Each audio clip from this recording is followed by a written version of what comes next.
আমরা অবস্থান্তর অবস্থা তত্ত্ব নিয়ে আলোচনা করব। অবস্থান্তর অবস্থা তত্ত্ব আমার বিক্রিয়কের বিক্রিয়ার ধারাবাহিকতা বোঝায়।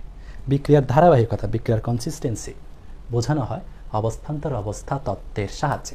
ঠিক আছে, আমরা বিক্রিয়ক থেকে উৎপাদে পরিণত হওয়ার সময় এই যে বিক্রিয়কটা উৎপাদে পরিণত হচ্ছে না, কপার সালফেট জিঙ্ক পেলে জিঙ্ক সালফেট কপার হচ্ছে না, বিক্রিয়ক উৎপাদে পরিণত হওয়ার সময় শক্তির প্রয়োগটা কিভাবে চেঞ্জ হচ্ছে সেটা আমরা অবস্থান্তর অবস্থা তত্ত্ব থেকে জানতে পারি। ঠিক আছে, আমাদেরকে এখানে এক্স অক্ষ বরাবর বিক্রিয়ার ধারাবাহিকতা বোঝাচ্ছে, ওয়াই অক্ষ বরাবর বিক্রিয়ার শক্তি বোঝাচ্ছে। আমাদেরকে বিক্রিয়ক হিসেবে কপার সালফেট এবং জিঙ্ক দেওয়া আছে। কপার সালফেট এবং জিঙ্ক থেকে উৎপাদ হিসেবে কি উৎপন্ন হয় সেটা আমরা জানি, জিঙ্ক সালফেট আর কপার হয়। এখন আমরা দেখব কিভাবে কপার সালফেট এবং জিঙ্ক মিলে জিঙ্ক সালফেট এবং কপার হচ্ছে। ওই যে বলছি একটু আগে, এখানে জানবাজে ভেতরে কি হচ্ছে এটা তো জানি স্যার, কপার সালফেট জিঙ্ক মিলে জিঙ্ক সালফেট সবাই এটা না জানার কি হচ্ছে। এখন আমরা এটার ভেতরে কি হয়। ঠিক আছে, অবস্থান্তর অবস্থা তত্ত্ব, অবস্থার পরিবর্তনের তত্ত্ব, বিক্রিয়ক উৎপাদে পরিণত হওয়ার তত্ত্ব, রাসায়নিক বিক্রিয়া ঘটার দ্বিতীয় তত্ত্ব অবস্থান্তর অবস্থা তত্ত্ব। আমাদের বিক্রিয়কের শক্তি 30, উৎপাদের শক্তি 50। আমাদের সবার বেসিক যে ধারণা, আমরা সবাই মনে করি 30 থেকে 50-তে যেতে হচ্ছে, বিক্রিয়ক 30 থেকে 50-তে গেলেই উৎপাদে পরিণত হচ্ছে। তাহলে আমাদের যে ধারণা, বিক্রিয়ক এইভাবে 30 থেকে 50-তে গেলে 30 থেকে 20 পরিমাণ অতিরিক্ত শক্তি অর্জন করলে উৎপাদে পরিণত হতে পারে, which is a wrong idea. আমাদের সবার ধারণা 30 থেকে 50-তে যেতে হচ্ছে আর 20 পরিমাণ শক্তি সরবরাহ করলেই তো হয়ে যায়, উৎপাদে পরিণত হচ্ছে না। বাস্তবে এমনটা ঘটে না। বিক্রিয়ক সমূহ উৎপাদে পরিণত হওয়ার জন্য এদের মাঝখানে একটা শক্তির দেয়াল থাকে। এই শক্তির একটা দেয়াল থাকে। তাহলে আমি যদি এভাবে যেতে চাই, এখানে বাধা পাবে না, এভাবে যেতে চাই বাধা পাবে না। আমার বিক্রিয়ক উৎপাদে পরিণত হওয়ার জন্য এই দেয়ালটা ক্রস করতে হবে। এই দেয়ালটা ক্রস করতে পারলে আমার বিক্রিয়ক উৎপাদে পরিণত হবে। ঠিক আছে, আমার কথা বুঝতেছো তোমরা? বিক্রিয়ক উৎপাদে পরিণত হওয়ার জন্য এই শক্তির দেয়ালটা ক্রস করতে হবে। এই শক্তির দেয়ালটাকে কি বলে? পরীক্ষায় জ্ঞানমূলক প্রশ্ন আসতে পারে যে শক্তি পর্বত কাকে বলে। শক্তি পর্বত কাকে বলে?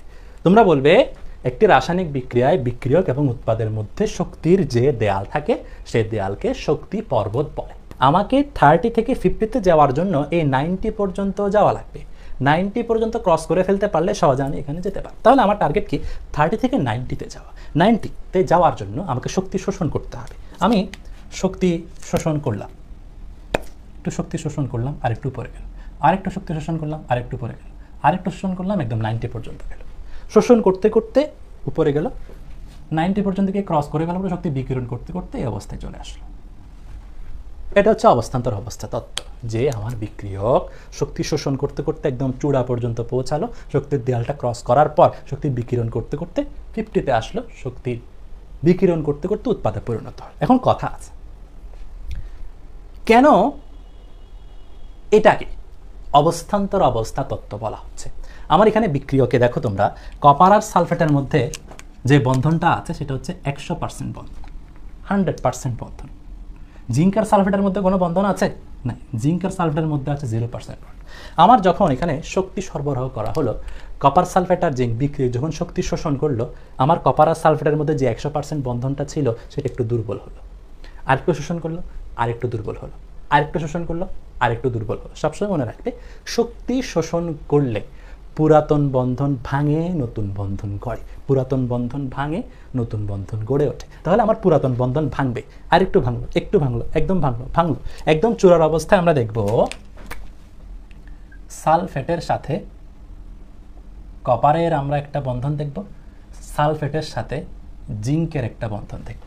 সালফেটের সাথে কপারের যে বন্ধনটা ছিল 100% বন্ধন, শক্তি শোষণ করতে করতে একদম চূড়ার অবস্থায় কপার আর সালফেটের মধ্যে আমরা দেখব 50% বন্ড, যেটা 100% ছিল।